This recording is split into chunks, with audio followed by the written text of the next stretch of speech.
دوائی کھانے کے لیے میں نے بہو سے 1 کپ دودھ مانگا تو اس نے کہا کہ دودھ ختم ہو چکا ہے اور برتن دھونے لگی۔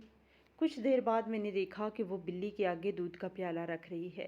میں نے چپکے سے بلی کے پیالے سے ایک گھونٹ پین لیا اور کانپتے ہاتھوں سے اللہ سے فریاد کی۔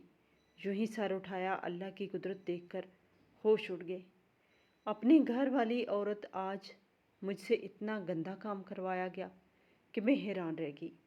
میں نے کبھی سوچا بھی نہیں تھا کہ میں اس طرح کی چیز کو اپنے منہ سے لگاؤں گی، اور وہ بھی مجبوری میں۔ یہ سب کچھ میری بہو کی وجہ سے ہوا تھا۔ اسی نے مجھے پہلے انکار کیا اور اب مجھے یہ قدم اٹھانا پڑا ہے۔ مجھے پتا تھا صبح تک میری طبیعت خراب ہو جائے گی، کیونکہ میں نے ایک بہت ضروری دوائی لینی تھی جس کو صرف دودھ کے ساتھ ہی لیا جا سکتا تھا۔ لیکن یہ دودھ کہاں سے آیا تھا، یہ سن کر آپ لوگ حیران رہ جائیں گے۔ میری بہو کو اس بارے میں پتہ نہیں تھا، لیکن مجھ پہ کیا گزر رہی تھی یہ میں ہی جانتی تھی۔ میرے دل سے آہ نکل گئی۔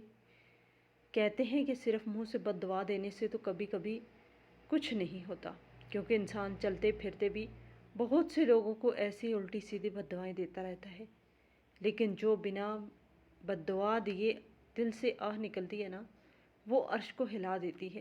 کیونکہ میں نے دوائی لینے کے لیے دودھ جس چیز سے نکالا تھا وہ کوئی عام چیز نہیں، بلکہ وہ تو کسی کا۔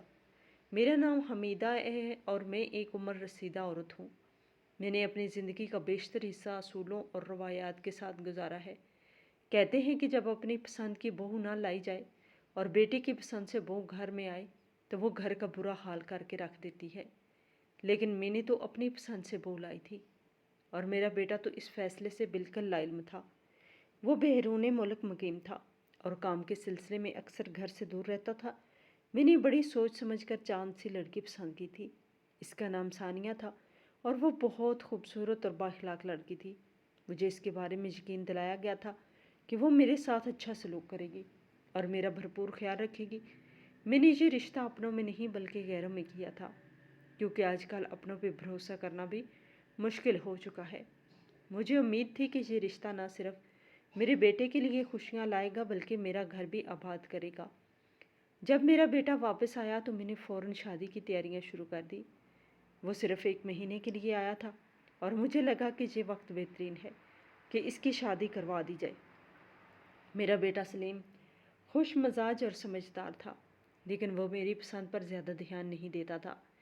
شادی بڑے اہتمام سے کی گئی، لوگوں کا آنا جانا لگا رہا اور پھر کچھ نہایت خوش اسلوبی سے انجام پایا۔ میرے بیٹے نے بھی ثانیہ کو دل سے قبول کیا اور وہ دونوں ہنی مون کے لیے چند دنوں کے لیے گئے۔ گھر میں پیسوں کی کوئی کمی نہیں تھی۔ میرے بیٹے نے بیرون ملک اچھی نوکری تھی اور میرا مرحوم شوہر بھی ہمیں ایک آرام دہ زندگی فراہم کر کے گیا تھا۔ ان کی پنشن ہر مہینے آتی تھی اور ہمارا گھر اپنا تھا، اسی لیے مالی پریشانی کا تو سوال ہی پیدا نہیں ہوتا تھا۔ میں ایک نیک اور عبادت گزار عورت تھی۔ میرا دن نماز اور قرآن کی تلاوت میں گزرتا تھا۔ شام کو محلے کے بچے قرآن پڑھنے آتے تھے اور یہ سب میں بغیر کسی معاوضے کے کرتی تھی۔ میری عادت تھی کہ گھر ہر وقت صاف ستھرا رہے۔ کچھ لوگ کہتے تھے کہ مجھے صفائی کا وہم ہے، لیکن میں اسے وہم نہیں مانتی تھی۔ میرا کہنا تھا کہ گھر کی صفائی عبادت کا حصہ ہے اور یہ ماحول کو بھی خوشگوار رکھتی ہے۔ شادی کے بعد میں نے ثانیہ سے یہی درخواست کی کہ وہ گھر کو صاف ستھرا رکھے۔ وہ شروع میں میرے ہر کام میں مدد کرتی تھی اور ہم دونوں کے درمیان اچھا تعلق قائم ہو گیا تھا۔ 1 مہینے تک سلیم گھر میں رہا اور اس دوران گھر میں خوب رونق رہی۔ شادی کی خوشیاں ابھی پوری طرح ختم نہیں ہوئی تھی کہ سلیم کو واپس جانا پڑا اور وہ اپنی نوکری کے لیے بیرون ملک لوٹ گیا۔ جانے سے پہلے میں نے اس سے کہا، ذرا دیر تک اپنی بیوی کو اکیلا نہ چھوڑے۔ میرا ماننا تھا کہ ایک عورت کی زندگی اس کے شوہر کے بغیر نامکمل ہوتی ہے۔ میں نے سلیم سے کہا کہ جتنا جلدی ہو سکے اپنی نوکری چھوڑ کے واپس آ جائے۔ سلیم نے وعدہ کیا کہ جیسے ہی اس کا 3 سال کا کانٹریکٹ مکمل ہوگا وہ واپس آ جائے گا۔ ثانیہ کے گھر والوں سے بھی ہم نے یہی وعدہ کیا تھا کہ 2 سال کے اندر اندر میرا بیٹا واپس لوٹ آئے گا۔ مجھے اپنے فیصلے پر کوئی افسوس نہیں تھا، کیونکہ مجھے یقین تھا یہ رشتہ ہمارے خاندان کے لیے برکت لائے گا۔ ثانیہ کے ساتھ میرا رویہ شروع سے ہی نرم تھا۔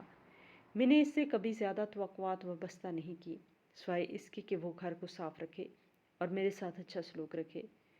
میں خود کو ایک نیک اور پرہیزگار عورت سمجھتی تھی۔ میری زندگی کا محور نماز، تلاوت اور لوگوں کی خدمت تھا۔ بچوں کو قرآن پڑھانا میری زندگی کا ایک اہم حصہ تھا اور مجھے اس کام کا بے حد سکون ملتا تھا۔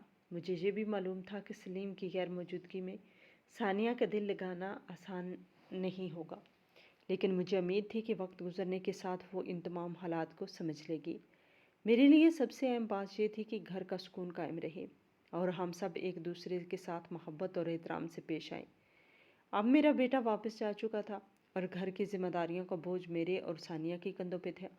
میں نے دل میں تہیہ کیا کہ اپنی بہو کے ساتھ ایک دوستانہ اور مددگار رشتہ قائم رکھوں گی تاکہ ہم دونوں کو ایک دوسرے کو لیے آسانیاں پیدا کر سکیں۔ ثانیہ ایک سمجھدار لڑکی تھی۔ میں نے اسے اپنے دل کے قریب محسوس کیا۔ مجھے امید تھی کہ آنے والے دن ہمارے لیے خوشیوں سے بھرپور ہوں گے۔ جس دن میرا بیٹا سلیم واپس گیا، میں نے دل ہی دل میں سوچا شاید ثانیہ کچھ دنوں تک دکھی رہے۔ شوہر کا جانا ہر عورت کے لیے ایک مشکل وقت ہوتا ہے۔ اگلے دن صبح جب میں جاگی تو گھر کی حالت دیکھ کر حیران رہ گئی۔ ورچی خانے کے برتن ادھر ادھر پڑے تھے۔ پورے گھر میں بے ترتیبی نظر آ رہی تھی۔ میں نے سوچا کہ شاید ثانیہ دکھی ہو، اسی لیے کام نہ کر پائی ہو۔ میں نے خاموشی سے خود ہی گھر کی صفائی کر لی اور سوچا کہ اس سے بات کروں گی۔ لیکن دن کے دوسرے پہر میں جب میں نے ثانیہ کے کمرے میں ہنسنے اور باتیں کرنے کی آوازیں سنی تو مجھے لگا وہ شاید اپنے شوہر سلیم سے بات کر رہی ہوگی۔ حالانکہ مجھے یہ علم تھا کہ سلیم کی فلائٹ میں فون بند ہوتا ہے، پھر بھی میں نے یہی سوچا کہ شاید وہ کسی اور ذریعے سے رابطے میں ہو۔ لیکن جلد ہی میرے اندازے غلط ثابت ہوئے۔ ثانیہ نے آہستہ آہستہ گھر کے کاموں کو نظر انداز کرنا شروع کر دیا۔ شروع میں اگر میں اس سے کچھ کہتی تو وہ فوراً اٹھ کر کام کر دیتی، لیکن اگر نہ کہتی تو وہ ہاتھ بھی نہ لگاتی۔ ایک دن ایسا ہوا کہ میں نے اسے کچن صاف کرنے کا کہا، لیکن اس نے صاف انکار کر دیا۔ اس نے کہا کہ میری طبیعت ٹھیک نہیں۔ میں نے دل میں کہا کہ شاید واقعی اس کی طبیعت خراب ہو، اس لیے خود ہی کام کر لیا۔ لیکن جب یہ بار بار ہونے لگا تو مجھے شک ہوا۔ کبھی کہتی تھی میرا موڈ نہیں۔ میں حیران ہوتی تھی کہ کام کرنے کے لیے کس کا موڈ ہوتا ہے؟ کام تو زندگی کی ضرورت اور مجبوری ہے، اسے تو کرنا ہی پڑتا ہے۔ جب میں نے اس بات کا ذکر اپنے بیٹے سلیم سے کہا تو اس نے الٹا مجھے ہی سمجھانا شروع کر دیا۔ مجھے اندازہ ہوا کہ ثانیہ نے نہ جانے کس طرح سے سلیم کی کان بھرے ہیں۔ نتیجہ یہ نکلا کہ سلیم نے فوراً گھر میں ایک نوکرانی رکھنے کا بندوبست کر دیا۔ حالانکہ میں اضافی خرچہ نہیں چاہتی تھی کیونکہ میں خود اپنے گھر کا کام کرنے کی عادی تھی، لیکن سلیم نے میری بات نہ سنی اور نوکرانی رکھوا دی۔ نوکرانی آ تو گئی، لیکن وہ بھی زیادہ تر چھٹیاں کرتی تھی۔ کبھی 2 دن آتی تو کبھی پورا ہفتہ غائب رہتی۔ اس کا کام بھی برائے نام تھا۔ وہ گھر کی صفائی اس طرح کرتی لگتا ہی نہیں تھا کہ کچھ صاف ہوا ہو۔ نوکرانی کے ہوتے ہوئے باوجود گھر کا ماحول ایسا تھا جیسے کوئی والی وارث نہ ہو۔ ثانیہ کے طور طریقے بھی بدلنے لگے۔ وہ روزانہ اپنے رشتہ داروں یا دوستوں کو گھر بلا لیتی۔ کبھی اپنی کزنس آ جاتی تو وہ کبھی اس کی دوستیں۔ وہ سب پورا مل کر پورے گھر کا ادم مچا کے رکھ دیتی، کھانے بناتی، باتیں کرتی اور سارا کچن گندا چھوڑ جاتی۔ میں نے ایک دن ثانیہ سے نرمی سے کہا، بیٹا میں صفائی کے معاملے میں بہت حساس ہوں، گھر کو صاف ستھرا رکھنے کی عادت ڈال لو۔ اس نے جواب دیا، آپ فکر نہ کریں، میں یہ بات ذہن میں رکھوں گی۔ لیکن ایسا لگتا تھا کہ وہ میری باتوں کو سنجیدگی سے لینے کو تیار ہی نہیں تھی۔ اس کا رویہ ایسا تھا جیسے وہ جان بوجھ کر گھر کو گندا رکھنا چاہتی ہو۔ ایک دن اس کے چند دوست گھر آئے۔ جب وہ چلے گئے تو میں نے دیکھا میرے سونے کی انگوٹھی غائب ہے۔ یہ وہی انگوٹھی تھی جو میں نے آٹا گھوننے سے پہلے شیلف پر رکھی تھی۔ میں نے ثانیہ سے پوچھا، بیٹا میری انگوٹھی نہیں مل رہی، اپنی دوستوں سے پوچھو، شاید انہوں نے کہیں رکھ دی ہو۔ اس بات پر ثانیہ کا رویہ یکسر بدل گیا۔ وہ کہنے لگی، میں اپنی دوستوں سے ایسی بات کروں گی، وہ سمجھے گی کہ آپ انہیں چور کہہ رہی ہیں، میری دوستوں کی عزت کا کیا ہوگا؟ میں نے سمجھانے کی کوشش کی کہ بیٹا ایسا کچھ نہیں، میں صرف یہ چاہتی ہوں کہ انگوٹھی مل جائے۔ لیکن ثانیہ نے میری بات کو طول دے دیا۔ اس نے اتنا ہنگامہ کیا کہ شام تک معاملہ سلیم تک پہنچ گیا۔ سلیم نے مجھے کال کی اور کہا، امی آپ پریشان نہ ہوں، میں اگلے مہینے زیادہ پیسے بھیج دوں گا، آپ نئی انگوٹھی بنوا لیجیے گا۔ میں نے غصے اور دکھ سے کہا، مجھے انگوٹھی پہننے کا کوئی شوق نہیں ہے، یہ انگوٹھی تمہارے باپ کی نشانی ہے جو اس نے مجھے منہ دکھائی میں دی تھی، اس کی جگہ کوئی اور چیز نہیں لے سکتی تھی۔ سلیم نے کہا، امی بابا تو اس دنیا سے چلے گئے، اگر ان کی نشانی چلی بھی جائے تو کیا فرق پڑے گا؟ میں نے کہا بیٹا لوگ تو چلے جاتے ہیں لیکن نشانیاں زندہ رہتی ہیں، ان میں یادیں بسی ہوتی ہیں جنہیں سنبھال کے رکھنا ہمارا فرض ہوتا ہے۔ سلیم کو یہ بات سمجھانا مشکل تھا، وہ دور تھا اور شاید اس نے ثانیہ کی باتوں کو زیادہ اہمیت دی۔ میرے لیے یہ سب بہت تکلیف دہ تھا، گھر کے حالات بگڑتے جا رہے تھے اور کوئی ایسا نہیں تھا جس سے میں اپنے دل کا ہلکا کر سکوں۔ یہ سب دیکھ کر خود سے سوال کرنے لگی، کیا میں نے اپنی زندگی کے فیصلے درست کیے؟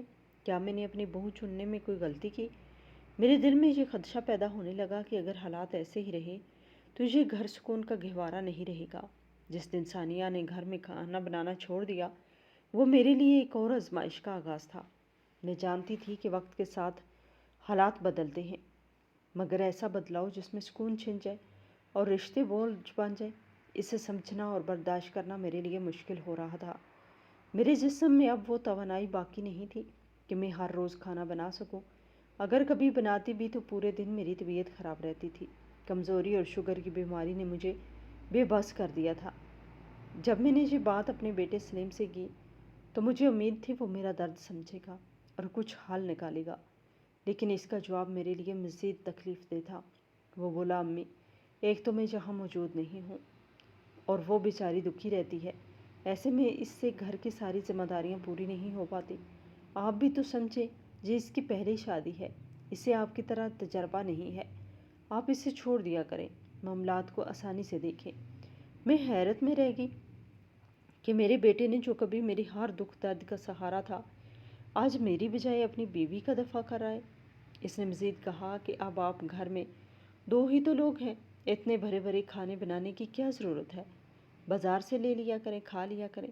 میں نے کہا بیٹا تمہیں معلوم ہے کہ مجھے شوگر ہے، بازار کے کھانے میں تیل مسالہ سب کچھ ہوتا ہے، میں پرہیزی کھانے کے بغیر نہیں رہ سکتی۔ اس نے جواب دیا، امی بازار میں پرہیزی کھانے بھی تو مل جاتے ہیں، وہ لے لیا کریں۔ مجھے یہ سمجھ نہیں آ رہی تھی کہ میں اپنے بیٹے سے جو بھی بات کرتی ہوں وہ ہمیشہ اپنی بیوی کی حمایت کرتا ہے۔ وہ میری بات کو اہمیت دینا ہی چھوڑ چکا تھا۔ پہلے ثانیہ خود براہ راست کچھ نہ کہتی تھی، صرف سلیم سے شکایت لگا دیتی تھی، لیکن اب وہ میرے سامنے کھڑے ہو کر منہ بھر بھر کے جواب دینے لگی تھی۔ وہ میرے لیے کوئی لحاظ یا ادب نہیں رکھتی تھی۔ ایک دن میں نے یہ دیکھ کر اپنے ہوش کھو دیے کہ سلیم نے جو پیسے بھیجے تھے وہ سارا خرچ ثانیہ کے نام بھیجا تھا۔ میرے لیے الگ سے کچھ پیسے بھیجے جو صرف میرے مہینے کی دوائیوں کے لیے کافی تھے۔ میں نے جب اس کے بارے میں پوچھا تو سلیم نے کہا، امی اب آپ کی عمر آرام کرنے کی ہے، کہاں آپ یہ خرچے سنبھالتی پھریں گی؟ اتنے کی دال آئی، اتنے کے چاول آئے، چھوڑ دیں ان ساری باتوں کو، اب آپ آرام کریں، یہ سب ثانیہ دیکھ لے گی۔ سلیم نے اپنی طرف سے یہ بات بڑے آرام دہ انداز میں کہی، جیسے وہ میرے حق میں ایک بڑا فیصلہ کر رہا ہو، لیکن اس نے یہ نہیں سوچا کہ یہ فیصلہ کرنے سے پہلے کم از کم مجھ سے مشورہ تو کر لیتا۔ میں نے دل پر پتھر رکھ کر کہہ دیا، ٹھیک ہے بیٹا، جیسے تمہیں مناسب لگے، مگر جو حالات دیکھے وہ بیان سے باہر تھے۔ ابھی مہینہ ختم نہیں ہوتا تھا کہ پیسے ختم ہو جاتے تھے، گھر کے اخراجات پورے نہ ہوتے تھے۔ جب میں نے سلیم سے بات کی تو اس نے کہا، ثانیہ کو ابھی تجربہ نہیں ہے، 2-4 مہینے میں سیکھ جائے گی۔ میں نے کہا، اور جو 2-4 مہینے میں نقصان ہوگا اس کا کیا؟ اس پر بولا، کتنا نقصان ہو جائے گا، چھوڑے ان ساری باتوں کو۔ مجھے یہ بات سمجھ نہیں آ رہی تھی کہ جس بیٹے کی پرورش میں نے اپنی جوانی کے دن گزار دیے وہ آج میری باتوں کو نظر انداز کر رہا ہے۔ ایسا لگتا تھا جیسے وہ میرا بیٹا ہی نہیں رہا۔ 2 سال آنے کو آئے تھے اور میں نے اس گھر میں ایک ایسا وقت گزارا جو بیان سے باہر ہے۔ میں پیسوں کے معاملے میں محتاج ہو گئی تھی۔ پہلے میرے پاس ہمیشہ اتنے وسائل ہوتے تھے کہ میں جو چاہوں کر سکتی تھی، لیکن اب میں اس قابل نہ رہی۔ گھر گندا رہتا تھا اور کھانے کے لیے کچھ میسر نہ ہوتا تھا۔ ثانیہ مجھے بات بات پر جواب دیتی تھی، وہ میرے ساتھ نہایت بدتمیزی سے پیش آتی تھی، لیکن میں نے ہر چیز کو برداشت کیا۔ اس نے گھر میں آنے والے بچوں کا آنا جانا بھی بند کروا دیا تھا۔ جو مجھ سے قرآن پڑھنے آیا کرتے تھے وہ کہتی یہ بچے گھر گندا کر کے چلے جاتے ہیں۔ مجھے بچوں کی ہنسی کی آوازوں کی عادت تھی، ان کے بغیر گھر مزید سنسان ہو گیا۔ میری زندگی جیسے ایک زندہ لاش کی طرح ہو چکی تھی۔ میں اندر سے ٹوٹ چکی تھی، لیکن اپنے دکھ کسی سے بیان نہیں کر سکتی تھی۔ میرے بیٹی کی شادی نے میری زندگی کو اتنی تبدیلیوں سے بھر دیا تھا کہ اب سکون اور خوشی صرف خواب لگتی تھی۔ یہ حقیقت کہ میرا بیٹا سلیم 2 سال بعد بھی واپس نہیں آ رہا تھا میرے لیے ایک اور صدمے کا باعث بنی۔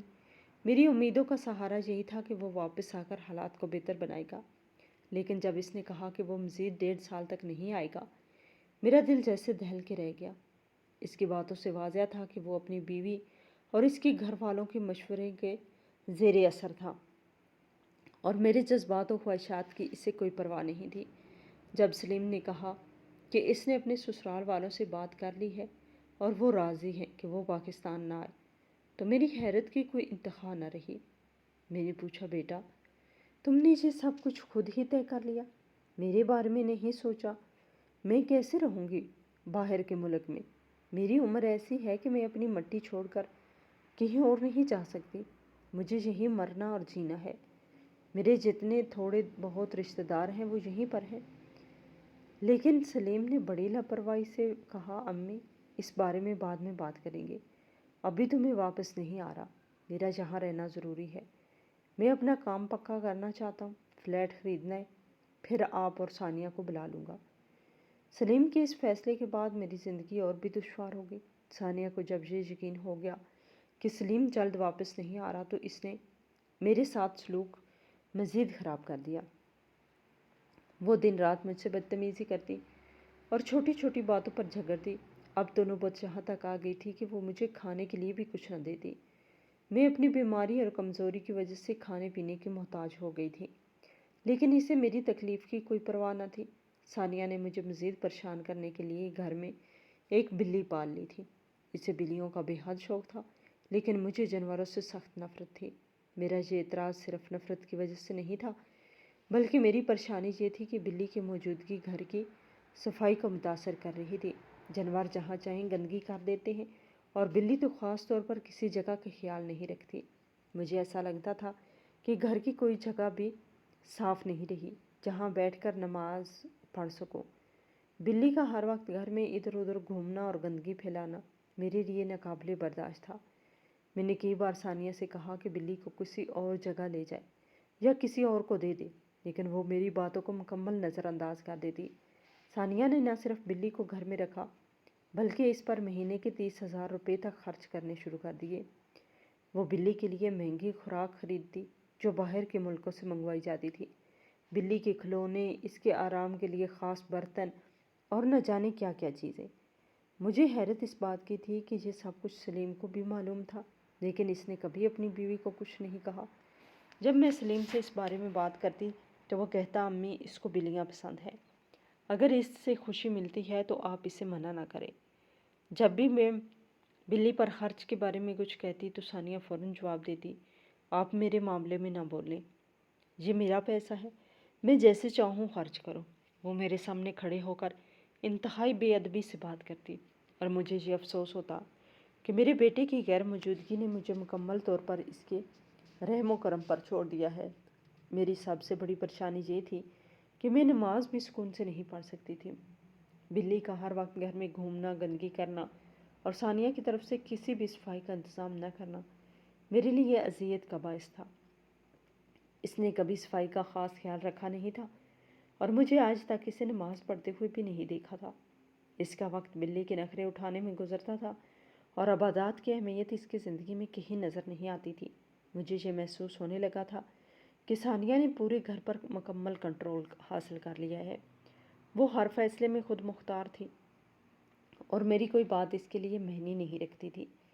میرے لیے یہ سوچنا بھی مشکل تھا کہ میرا اپنا بیٹا، جس نے ہمیشہ میری عزت کی اور میری ہر بات کو اہمیت دی، آج اپنی بیوی کے حق میں اتنا بدل چکا ہے کہ میری تکلیف کا بھی خیال نہیں رکھتا۔ اس پورے عرصے میں میں نے اپنی زندگی کو ایک جنگ کی طرح جیا، ہر روز ایک نئی آزمائش، ہر روز ایک نئی تکلیف۔ میں نے اپنے بیٹے کے فیصلوں کو برداشت کیا، اس کی بیوی کی بدتمیزی کو نظر انداز کیا، اور بلی کے مسئلے کو سہنے کی کوشش کی، لیکن اندر سے میں ٹوٹ چکی تھی۔ میرے دل میں یہ بات بار بار آتی تھی کہ کیا واقعی یہ میرا بیٹا ہے؟ کیا یہ وہی بچہ ہے جس کی پرورش میں نے ساری زندگی صرف کر دی؟ میری سب سے بڑی تکلیف یہ تھی کہ میرا بیٹا میری کسی بات کو سننے کے لیے تیار ہی نہیں تھا۔ وہ اپنی بیوی اور اس کے گھر والوں کے کہنے میں آ چکا تھا اور میرے جذبات اس کے لیے غیر اہم ہو چکے تھے۔ اس نے میرے جذبات، میری خواہشات اور میری زندگی کی حقیقت کو مکمل طور پر نظر انداز کر دیا تھا۔ میں اس گھر میں رہتے ہوئے بالکل تنہا محسوس کرتی تھی۔ میرا کوئی بھی ساتھی نہیں تھا اور میری بات سننے والا بھی کوئی نہیں تھا۔ میں نے اپنی ساری زندگی اپنے بیٹے کی خوشیوں کے لیے وقف کی تھی، لیکن آج وہی بیٹا میرے لیے ایک پرایا شخص بن گیا تھا۔ اس کی بیوی نے میری زندگی کو ایک زندہ جہنم بنا دیا تھا، اور میں صرف اللہ سے دعا کرتی تھی کہ وہ مجھے اس آزمائش سے نجات دے۔ یہ تمام حالات میرے لیے ناقابل برداشت ہو گئے تھے، لیکن میں اپنی بے بسی اور تکلیف کے ساتھ جی رہی تھی، یہ سوچتے ہوئے کہ شاید اللہ میرے لیے کوئی راستہ نکالے گا۔ یہ لمحہ میری زندگی کا وہ کربناک لمحہ تھا جسے میں کبھی بھلا نہیں سکوں گی۔ میری طبیعت ان دنوں بہت خراب رہنے لگی تھی کہ مجھے روزانہ ایک خاص گولی لینا پڑتی تھی۔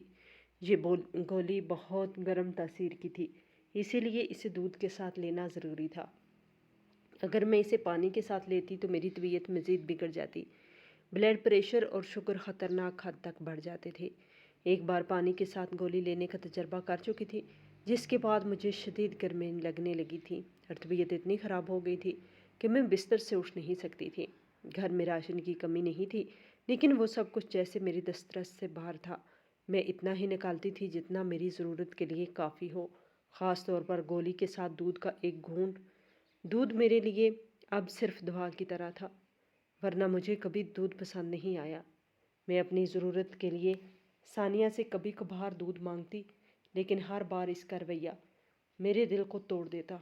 ایک دن جب میں نے اپنی گولی لینے کے لیے دودھ مانگا تو میں نے نرمی سے کہا، بیٹا مجھے ایک کپ دودھ دے دو، دیج کا حال ہی پڑا ہے، لگتا ہے تم نے دودھ فریج میں رکھ دیا ہوگا، مجھے دوا کے لیے چاہیے۔ میری آواز میں درخواست تھی، کوئی شکایت یا مطالبہ نہیں، لیکن اس نے فوراً کہا، امی دودھ تو ختم ہو گیا ہے، آپ نے یہ نئی دوائی لی ہے نا جو دودھ کے ساتھ لینی ہوتی ہے، اور آپ کو پتہ ہے کہ دودھ اب 250 روپے کلو ہو گیا ہے۔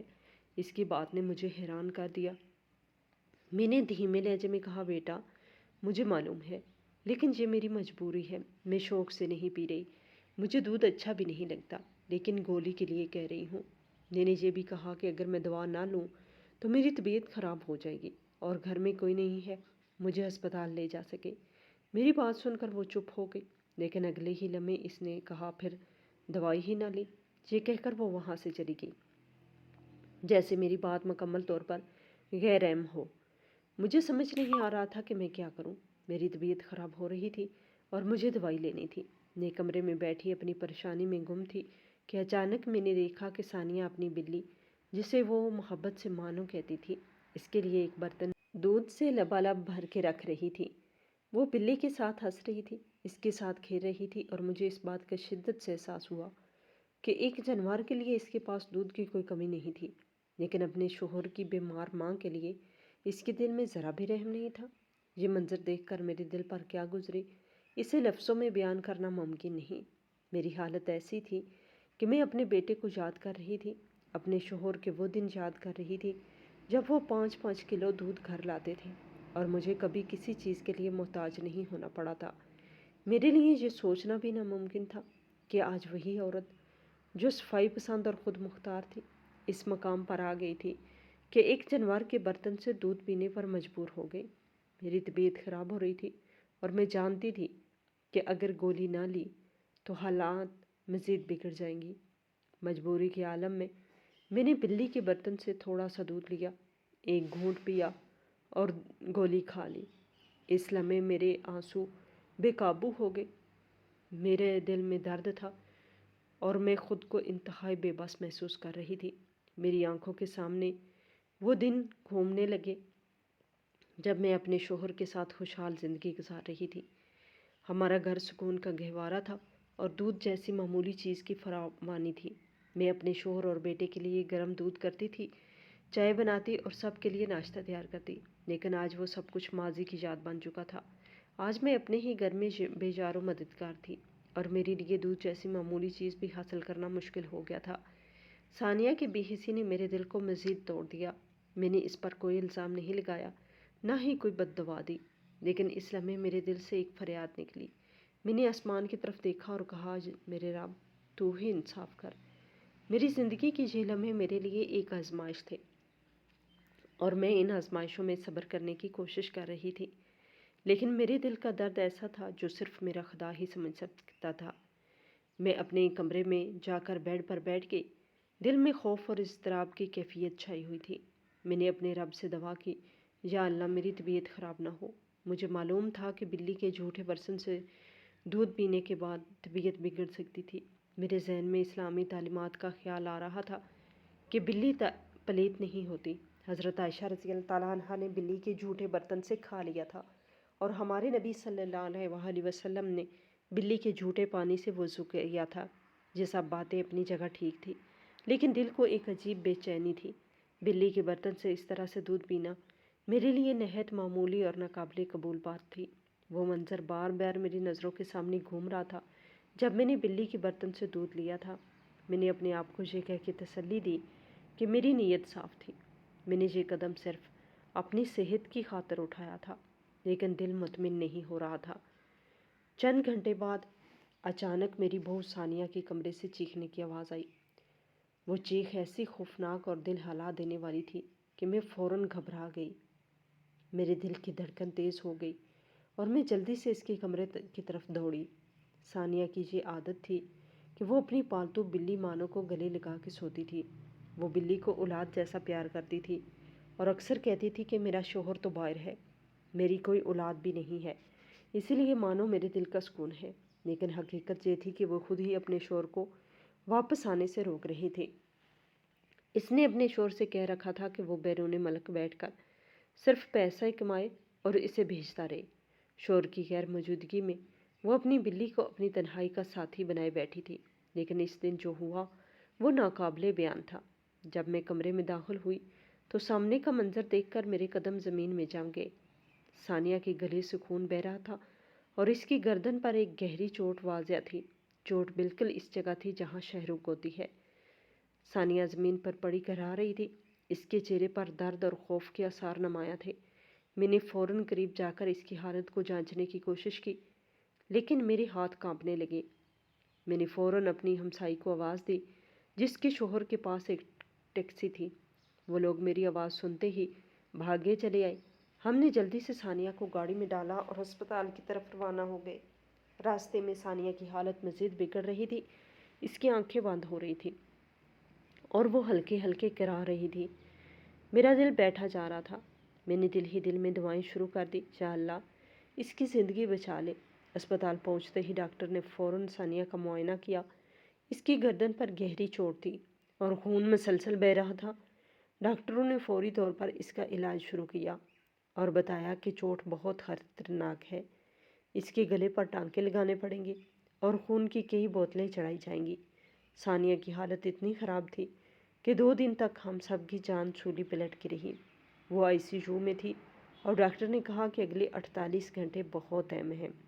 ان لمحوں میں میرے دل میں مختلف خیالات آ رہے تھے۔ میں نے کبھی سوچا بھی نہیں تھا کہ میری بہو جو اپنی بلی کو اپنی اولاد کی طرح چاہتی ہے، اسی بلی کے ناخن سے اس قدر زخمی ہو جائے گی۔ جب معاملہ تھوڑا واضح ہوا تو پتہ چلا اس دن ثانیہ اپنی بلی کو گلے لگا کے سو رہی تھی۔ بلی کا ناخن نہایت تیز دھار تھا اور سوتے وقت وہ ناخن ثانیہ کی گردن پر گیا۔ چوٹ اتنی گہری تھی کہ اس نے ثانیہ کی شہرک کے قریب ایک خطرناک زخم بنا دیا تھا۔ یہ حادثہ غیر ارادی تھا، لیکن اس کے نتائج بہت سنگین تھے۔ یہ سب دیکھ کر میرے دل میں ایک عجیب سا غم تھا۔ میں سوچ رہی تھی کہ اگر ثانیہ نے اپنی زندگی میں تھوڑی سی ترتیب رکھی ہوتی یا اپنے شوہر کو واپس آنے کی اجازت دی ہوتی تو شاید یہ سب نہ ہوتا، لیکن وہ صرف پیسوں کی طلب میں اپنے شوہر کو دور رکھ رہی تھی اور اپنی تنہائی کو بھرنے کے لیے بلی کو اولاد کا درجہ دے بیٹھی تھی۔ 2 دن بعد ڈاکٹر نے بتایا کہ ثانیہ کی حالت بہتر ہو رہی ہے، لیکن مکمل صحتیابی میں وقت لگے گا۔ میری آنکھوں میں آنسو آ گئے۔ میں نے دل میں سوچا، اللہ کی عدالت میں کوئی چیز پوشیدہ نہیں۔ اللہ نے جو انصاف کیا وہ سب کے سامنے تھا۔ میری دعائیں قبول ہوئی اور ثانیہ کی جان بچ گئی، لیکن یہ واقعہ ایک سبق بن کر رہ گیا۔ انسان کو اپنی زندگی میں اللہ کی دی ہوئی نعمتوں کی قدر کرنی چاہیے اور ہر معاملے میں اعتدال سے کام لینا چاہیے۔ جب ثانیہ اسپتال سے واپس آئی تو وہ کافی کمزور تھی۔ اس کے چہرے پر زندگی کا وہ جوش و خروش نہیں تھا جو پہلے ہوا کرتا تھا۔ شاید وہ بھی اس حادثے کے بعد بہت کچھ سوچنے پر مجبور ہو گئی تھی۔ وہ اپنی بلی سے بہت دور رہنے لگی اور اس کا رویہ بھی پہلے جیسے نہ رہا۔ یہ حادثہ میرے دل میں ایک تلخ یاد بن کر رہ گیا، لیکن میں نے اللہ کا شکر ادا کیا کہ اس نے میری دعائیں سن لی اور ہمیں ایک بڑی آزمائش سے نکال لیا۔ یہ سب میرے لیے ایک سبق بھی تھا کہ اللہ کی مرضی کے بغیر کچھ نہیں ہو سکتا، اور وہی بہتر فیصلہ کرنے والا ہے۔ جس دن ہم ثانیہ کو اسپتال سے لے کر گھر واپس آئے، میرے بیٹے کا بھی اچانک آنا ہوا۔ اس نے بتایا کہ اسے کام چھوڑ کر فوراً جہاں پہنچنا پڑا تھا۔ وہ سیدھا گھر آیا اور اندر داخل ہوتے ہی اس کے چہرے پہ حیرانی اور پریشانی کے اثار نمایاں ہوئے۔ جیسے ہی وہ گھر کے اندر آیا، اس کی نظر مجھ پر پڑی۔ وہ فوراً بولا، امی، آپ کو کیا ہو گیا ہے؟ آپ اتنی کمزور کیوں لگ رہی ہیں؟ کیا آپ ٹھیک سے کھانا نہیں کھاتی ہیں؟ میں نے اسے تسلی دینے کی کوشش کی، بیٹا، اللہ کا شکر ہے گزارا ہو رہا ہے۔ حالات کچھ مشکل تھے لیکن سب ٹھیک ہو جائے گا۔ اس کی نظریں میرے چہرے پہ جمی تھی اور میں دیکھ سکتی تھی کہ وہ واقعی فکر مند تھا۔ پھر جب اس کی نظر گھر کے اندرونی حصے پر پڑی تو وہ حیرت زدہ رہ گیا۔ گھر کی حالت دیکھ کر اس کا چہرہ مزید اتر گیا۔ ہر طرف گندگی اور بدبو پھیلی ہوئی تھی، فرش پر بکھری ہوئی چیزیں اور عجیب سی بو اس ماحول کو ناقابل برداشت بنا رہی تھی۔ کچن کی حالت تو اور بھی خراب تھی۔ فریج کے اندر سے گندا تھا اور کھانے پینے کی چیزیں خراب ہو چکی تھی۔ ایسا لگ رہا تھا کہ ان دنوں سے کچن کی کوئی صفائی نہیں ہوئی تھی۔ اس نے فوراً مجھ سے کہا، امی، یہ گھر کس حال میں پہنچ گیا ہے؟ یہ وہی گھر ہے جہاں میں بچپن میں پلا بڑا تھا؟ یہ تو ناقابل یقین ہے۔ پھر جب اسے پتہ چلا کہ اسپتال کے ان چند دنوں میں بلی نے پورے گھر کو گندگی سے بھر دیا ہے تو اس کا غصہ اور بڑھ گیا۔ جگہ جگہ بلی کے پاخانے کے نشان تھے اور بدبو اتنی زیادہ تھی کہ گھر میں ٹھہرنا مشکل ہو رہا تھا۔ میرے بیٹے نے غصے سے کہا، یہ بلی اب اس گھر میں مزید نہیں رہ سکتی، پہلے ہی اس کی وجہ سے اتنا بڑا حادثہ ہو چکا ہے۔ اس نے فوری طور پر بلی کو گھر سے نکال دیا۔ ثانیہ کی حالت دیکھنے کے باوجود اس نے فیصلہ کیا کہ اس ماحول کو مزید خراب ہونے سے بچانا ضروری ہے۔ اس کے خیال میں یہ بلی مزید مسائل کا سبب بن سکتی تھی۔ بلی کے جانے کے بعد میرے بیٹے نے گھر کی صفائی کے لیے ایک دوسری نوکرانی رکھی۔ وہ نوکرانی گھر کو دھونے اور صاف کرنے میں دن رات مصروف رہی، لیکن بلی کی گندگی اور پخانے کی بو اتنی شدید تھی کہ 15 سے 20 دن تک بھی مکمل طور پر ختم نہیں ہوئی۔ ایسا محسوس ہوتا تھا جیسے وہ بدبو دیواروں اور فرش میں جذب ہو گئی ہو۔ میرا بیٹا اس دوران کافی پریشان رہا۔ وہ کہتا تھا کہ امی، یہ بدبو ختم کیوں نہیں ہو رہی؟ ایسا لگ رہا ہے ابھی بھی بلی جہاں موجود ہے۔ لیکن رفتہ رفتہ گھر کی صفائی بہتر ہونے لگی اور کچھ دنوں بعد ماحول قدرے بہتر محسوس ہوا۔ گھر کے صاف ہونے کے بعد میں نے اپنے بیٹے کی پسند کا کھانا بنایا۔ جب وہ دسترخوان پر بیٹھا تو اس کے چہرے پر سکون کے آثار نظر آئے۔ کھانے کے دوران وہ مجھ سے بولا، امی، اب گھر میں کچھ سکون محسوس ہو رہا ہے، لیکن مجھے بالکل اندازہ نہیں تھا کہ میری غیر موجودگی میں یہ سب کچھ ہو رہا ہوگا۔ مجھے لگتا تھا کہ ثانیہ نے سب کچھ سنبھالا ہوا ہے۔ میں نے اپنے بیٹے کی بات سن کر گہری سانس لی اور کہا، میں تمہیں کیا بتاؤں؟ اگر کچھ کہوں گی تو تم یہی سمجھو گے کہ میں تمہاری بیوی کی برائی کر رہی ہوں۔ ویسے بھی ابھی تو وہ موت کے منہ سے واپس آئی ہے۔ میرا بیٹا کچھ لمحے خاموش رہا، پھر بولا، امی، میں جانتا ہوں کہ آپ کیا کہنا چاہ رہی ہیں، لیکن میں یہ جان کر حیران ہوں کہ ثانیہ مجھ سے ہر مہینے اتنے زیادہ پیسے مانگتی تھی۔ وہ تو کہتی تھی کہ یہ پیسے گھر کے اخراجات، نوکرانی کی تنخواہ اور آپ کے آرام کے لیے خرچ ہو رہے ہیں، لیکن جہاں آ کر جو حالات میں نے دیکھے ہیں، اس سے صاف ظاہر ہے کہ ان پیسوں کا گھر پر 1 روپیہ بھی نہیں لگا۔ یہ سب پیسے آخر کہاں گئے؟ میں نے اس کی بات کا جواب دیتے ہوئے کہا، بیٹا، یہ تو تمہارا اور تمہاری بیوی کا معاملہ ہے، میں اس میں کچھ نہیں کہہ سکتی، لیکن جو کچھ تم دیکھ رہے ہو وہی سچ ہے۔ میرا بیٹا پھر خاموش ہو گیا، لیکن اس کی آنکھوں میں کئی سوالات اور پریشانیاں جھلک رہی تھی۔ ایسا لگتا تھا کہ وہ کچھ اہم بات چھپا رہا ہے جسے وہ مناسب وقت پر ظاہر کرنا چاہتا تھا۔ جب سے میرا بیٹا واپس آیا تھا اور ثانیہ کی حالت کچھ بہتر ہوئی تھی، وہ عجیب رویہ اختیار کیے ہوئے تھی۔ وہ بات بات پر غصہ کرتی، چھوٹی چھوٹی باتوں پہ جھگڑا شروع کر دیتی اور اپنے شور سے مسلسل تلخ لہجے میں بات کرتی۔ میں حیران تھی کہ وہ اس طرح پیش کیوں آ رہی تھی۔ پہلے تو میں نے سوچا کہ شاید بیماری اور کمزوری کی وجہ سے اس کا مزاج خراب ہو گیا ہے، لیکن وقت گزرنے کے ساتھ یہ بات واضح ہو گئی کہ معاملہ اس سے کہیں زیادہ پیچیدہ ہے۔ میرا بیٹا اس سب کے باوجود چپ تھا۔ وہ صبر کے ساتھ ثانیہ کا رویہ برداشت کرتا رہا۔ ایک دن اس نے مجھ سے کہا، امی، میں جانتا ہوں کہ یہ سب کچھ کیوں کر رہی ہے، لیکن ابھی مناسب وقت نہیں آیا کہ میں آپ کو سب کچھ بتاؤں۔ میں نے اصرار کیا، لیکن اس نے مزید کچھ بتانے سے انکار کر دیا۔ پھر ایک دن ایسا ہوا کہ میرے بیٹے نے اچانک ثانیہ کو طلاق دے دی۔ یہ خبر میرے لیے بجلی بن کر گری۔ مجھے یقین نہیں آ رہا تھا کہ میرا بیٹا، جس نے ہمیشہ تحمل اور صبر سے کام لیا، اس طرح کا بڑا قدم اٹھا سکتا ہے۔ میں نے فوراً اس سے پوچھا، یہ تو نے کیا کیا؟ ہمارے خاندان کے مرد اپنی بیویوں کو طلاق نہیں دیتے، تم نے اپنے ہی گھر کو برباد کر دیا۔ اس پر میرے بیٹے نے گہری سانس لی اور کہا، امی، میں نے جو کچھ کیا وہ ناگزیر تھا۔ ایسی عورت کو تو ہمارے خاندان کے مرد بھی نہ رکھیں۔ آپ نہیں جانتے، لیکن میں جانتا ہوں کہ اس کی حقیقت کیا ہے۔ میں نے بے چینی سے پوچھا کہ کیا حقیقت؟ کیا بات ہے جو تو مجھ سے چھپا رہا ہے؟ اس نے کہا، امی، یہ عورت مجھے اسی لیے واپس نہیں بلانا چاہتی تھی کیونکہ میرے بغیر اس نے کسی سے افیئر چلایا ہوا تھا۔ وہ مجھ سے ہر ماہ بڑی رقم مانگتی تھی، یہ کہتے ہوئے کہ وہ گھر کے اخراجات، آپ کی دیکھ بھال اور نوکرانی کی تنخواہ پر خرچ کر رہی ہے، لیکن ان پیسوں کا استعمال وہ اپنے غلط کاموں پر کر رہی تھی۔ یہ سن کر میرے اذان خطا ہو گئے۔ میں نے حیرت سے پوچھا، یہ تو کیا کہہ رہا ہے؟ تو کیسے اتنی یقین سے کہہ سکتا ہے؟ اس نے جواب دیا، امی، میں نے کچھ ثبوت دیکھے ہیں۔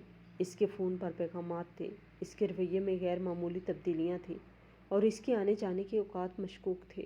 وہ آپ کو بھی زج کر کے رکھتی تھی تاکہ آپ کوئی سوال نہ کریں۔ میرے بیٹے نے کہا، اللہ نے اسے اس کے اعمال کی سزا دی ہے۔ اس کے ساتھ جو کچھ ہوا وہ اسی کے کیے کا نتیجہ تھا۔ اللہ نے آپ کی دعاؤں کی وجہ سے اس کی جان بچائی، لیکن میں اس عورت کو مزید اپنی زندگی میں برداشت نہیں کر سکتا۔ اس نے میرے گھر کو، میرے رشتے کو اور آپ کی عزت کو سب کچھ برباد کر دیا۔ یہ کہتے ہوئے اس کی آنکھوں میں غصہ اور دکھ کی جھلک تھی۔ اس نے فیصلہ کن لہجے میں کہا، امی، اب یہ عورت اس گھر میں نہیں رہے گی۔ میں اسے برداشت نہیں کر سکتا۔ بد کردار عورت کے لیے میری زندگی میں کوئی جگہ نہیں ہے۔ میرے بیٹے نے ثانیہ کو گھر سے نکال دیا۔ وہ اپنے چند سامان کے ساتھ خاموشی سے چلی گئی۔ میں اس وقت حیرت کے سمندر میں ڈوبی ہوئی تھی۔ میں نے کبھی سوچا بھی نہیں تھا کہ میرے بیٹے کا گھر یوں برباد ہو جائے گا۔ ثانیہ، جسے میں نے اپنی بیٹی سمجھا تھا، یوں ہماری زندگیوں سے نکل جائے گی۔ اس واقعے کے بعد میرا بیٹا بہت خاموش رہنے لگا۔ وہ پہلے جیسا خوش مزاج اور ہنس مکھ نہیں رہا۔ وہ کہتا، امی، میں نے اپنی زندگی میں کسی اور سے شادی نہیں کرنی۔ عورتیں بے وفا ہوتی ہیں۔ میں نے کئی بار اسے سمجھانے کی کوشش کی، بیٹا، سب عورتیں ایک جیسی نہیں ہوتی۔ دنیا میں نیک اور وفادار عورتیں بھی ہیں، تمہیں ایک اور موقع دینا چاہیے۔ لیکن وہ اپنی بات پر اڑا رہا۔ آج اس بات کو 2 سال ہو گئے ہیں۔ میرا بیٹا ابھی تک اکیلا ہے اور دوبارہ شادی کرنے کا نام نہیں لیتا۔ وہ اپنے کام میں مصروف رہتا ہے، لیکن اس کے چہرے پر ایک گہری اداسی چھپی ہوتی ہے۔ میں اکثر اس سے کہتی ہوں، بیٹا، زندگی آگے بڑھنے کا نام ہے، ماضی کو بھول کر ایک نئی شروعات کرو۔ لیکن وہ جواب دیتا ہے، امی، مجھے عورتوں پہ بھروسہ نہیں رہا۔ ثانیہ نے میرے دل کو توڑ دیا اور میں دوبارہ اس صدمے سے گزرنے کے لیے تیار نہیں ہوں۔ میں ہر رات اللہ سے دعا کرتی ہوں کہ میرے بیٹے کے دل سے یہ مایوسی ختم ہو جائے۔ میں چاہتی ہوں کہ وہ دوبارہ خوش رہے، زندگی میں آگے بڑھے اور ایک نئی بیوی اور خوشحال زندگی حاصل کرے۔ لیکن وقت ہی بتائے گا کہ وہ کب مایوسی اس دائرے سے نکلتا ہے۔ یہ 2 سال ہمارے لیے بہت مشکل رہے ہیں، لیکن میں آج بھی امید کرتی ہوں کہ ایک دن سب کچھ ٹھیک ہو جائے گا۔ اللہ پہ بھروسہ ہے اور میں دعا کرتی ہوں کہ میرے بیٹے کی زندگی میں دوبارہ خوشیوں کی بہار آئے۔ زندگی نے بہت کچھ سکھایا ہے، لیکن ثانیہ جیسی لڑکیوں کی کہانیاں مجھے ہمیشہ ایک اہم سبق دیتی ہے۔ وہ لڑکیاں جو یہ سمجھتی ہیں کہ انہیں ہر کسی پر حکومت کرنی ہے، چاہے وہ ان کے شوہر ہوں یا ان کی ساس، در حقیقت وہ اپنے ہاتھوں سے اپنے گھر کو برباد کر رہی ہوتی ہیں۔ شوہر کے دل میں عزت اور محبت پیدا کرنے کے بجائے جب عورت یہ سوچ لے کہ اسے ہر بات میں اپنی مرضی کرنی ہے، اپنی خواہشات کو پورا کرنے کے لیے کسی بھی حد تک جانا ہے، تو وہ نہ صرف اپنا رشتہ بلکہ اپنا مستقبل بھی کھو دیتی ہے۔ ثانیہ کو دیکھ کر مجھے سمجھ آ گیا کہ کسی بھی گھر کی بنیاد عورت کے کردار اور رویے پر ہوتی ہے۔ عورت کو عزت دینا، ساس کا خیال رکھنا اور گھر کو ایک خوبصورت اور پرسکون جگہ بنانا، یہ سب عورت کی ذمہ داری ہے۔ لیکن جب عورت ان ذمہ داریوں سے منہ موڑ لے اور اپنی انا کے پیچھے بھاگنے لگے تو گھر کے تمام رشتے ایک ایک کر کے ختم ہو جاتے ہیں۔ ثانیہ نے کبھی یہ نہیں سوچا کہ ایک عورت کی طاقت اس کے نرم مزاجی اور محبت میں چھپی ہوتی ہے، نہ کہ اس کی سخت اور حاکمانہ رویے میں۔ میں نے اپنے شوہر کو محض ایک پیسہ کمانے والی مشین سمجھا۔ وہ اسے صرف اس وقت یاد کرتی تھی جب اسے پیسوں کی ضرورت ہوتی، لیکن کبھی اس کی حقیقی محبت، قربانیوں اور جذبات کی قدر نہیں کی۔ یعنی اپنی ساس یعنی میرے ساتھ بھی اس کا رویہ ایسا تھا جیسے میں اس کی کوئی ملازمہ ہوں۔ وہ مجھ سے بات کرنے کا سلیقہ بھی نہ سیکھ سکی اور ہمیشہ مجھ پر حکم چلانے کی کوشش کرتی رہی۔ اس کا نتیجہ یہ ہوا کہ وہ اپنے شوہر کے دل سے اتر گئی۔ وہ شوہر جو اس سے کبھی بہت محبت کرتا تھا، اس کے رویے سے تنگ آ گیا اور اسے اپنی زندگی سے نکالنے پہ مجبور ہو گیا۔ ثانیہ کو شاید یہ کبھی سمجھ نہیں آیا کہ شوہر کے دل میں عزت پیدا کرنے کے لیے عورت کو خود بھی اس کا احترام کرنا پڑتا ہے۔ ثانیہ کی سب سے بڑی کمزوری اس کی انا پرستی تھی۔ وہ چاہتی تھی کہ ہر بات میں اس کی مرضی چلے، کوئی اس سے سوال نہ کرے اور سب اس کے حکم کے تابع رہیں۔ لیکن یہ بھول جانا کہ شوہر اور ساس کے ساتھ رشتہ ایک مشترکہ کوشش اور باہمی احترام پر قائم ہوتا ہے، اس کے زوال کی سب سے بڑی وجہ بنی۔ ایک وقت ایسا آیا کہ ثانیہ کے پاس نہ تو شوہر کا اعتماد رہا، نہ میری عزت اور نہ ہی اس کا اپنا مقام۔ اس کا انجام یہ ہوا کہ وہ اس گھر سے نکال دی گئی جہاں اس نے حکومت کرنے کا خواب دیکھا تھا۔ اس نے اپنی ذات کے لیے تو سب کچھ کھو دیا اور ساتھ ہی اپنے شوہر کے دل میں محبت اور عزت بھی ختم کر دی۔ عورت کی اصل طاقت اس کی محبت اور قربانی میں ہوتی ہے، نہ کہ اس کے سخت رویے اور حاکمانہ سوچ میں۔ ایک عورت اپنی نرم گفتاری، عزت دینے والے رویے اور اپنے گھر کو سنوارنے کی عادت سے نہ صرف اپنے شوہر بلکہ پورے خاندان کے دل میں جگہ بنا سکتی ہے۔ لیکن جب عورت اپنے رویے کو خود غرضی، انا پرستی اور نافرمانی سے بگاڑ لے تو وہ اپنے ہاتھوں سے اپنا سب کچھ برباد کر لیتی ہے۔ ثانیہ نے یہ کبھی نہیں سمجھا کہ شوہر اور ساس کے ساتھ اچھے تعلقات رکھنا اس کے اپنے فائدے میں تھا۔ اگر وہ اپنے شوہر کی محبت کو سمجھتی اور اس کی قدر کرتی تو آج سے اسے طلاق کا سامنا نہ کرنا پڑتا۔ اگر وہ اپنی ساس کو اپنی ماں سمجھتی تو میں بھی اس کی حمایت میں کھڑی ہوتی اور اس کا گھر برباد ہونے سے بچ جاتا۔ یہ کہانی ان تمام لڑکیوں کے لیے ایک سبق ہے جو سمجھتی ہیں کہ انہیں صرف اپنی خواہشات اور خود غرضیوں کے مطابق زندگی گزارنی ہے۔ شوہر اور سسرال کے ساتھ رشتہ نبھانے کے لیے قربانی، صبر اور محبت کی ضرورت ہوتی ہے۔ جو عورت ان باتوں کو نظر انداز کرتی ہے وہ نہ صرف اپنا گھر بلکہ اپنی عزت بھی کھو دیتی ہے۔ ثانیہ جیسی لڑکیاں سوچتی ہیں کہ وہ دنیا کو اپنی مٹھی میں رکھ سکتی ہیں، لیکن حقیقت یہ ہے کہ ایسا رویہ ان کے لیے تباہی کا باعث بنتا ہے۔ آج ثانیہ کا انجام دیکھ کر مجھے یہ سمجھ آ گیا کہ انسان کا غرور اور انا ہمیشہ اسے نقصان پہنچاتے ہیں۔ اگر وہ عاجزی، محبت اور سمجھداری سے کام لیتی تو شاید آج بھی میرے بیٹے کے گھر میں خوشیاں ہوتی۔ میری دعا ہے کہ اللہ ہر عورت کو سمجھداری دے اور اپنے گھر کو جنت بنانے کی توفیق عطا کرے۔ اگر عورت خود کو بدل لے اور اپنے رویے میں محبت اور احترام شامل کرے تو نہ صرف اس کا گھر بلکہ اس کی دنیا بھی سنور سکتی ہے۔ لیکن جو عورت خود کو ٹھیک نہیں کرتی اور صرف دوسروں پر الزام لگاتی ہے، اس کا انجام ثانیہ جیسا ہی ہوتا ہے۔ میری نصیحت ان تمام لڑکیوں کے لیے ہے کہ وہ اپنے رشتوں کی قدر کریں، اپنے رویے کو محبت اور قربانی سے سنواریں اور اپنے گھروں میں سکون اور خوشیوں کا گہوارہ بنائیں۔ زندگی بہت مختصر ہے اور اسے برباد کرنے کی بجائے سنوارنے کی کوشش کریں۔ ثانیہ کا انجام ہمیں یہی سبق دیتا ہے کہ جو عورت اپنی ذمہ داریوں سے منہ موڑتی ہے وہ آخر کار تنہائی اور بربادی کا شکار ہو جاتی ہے۔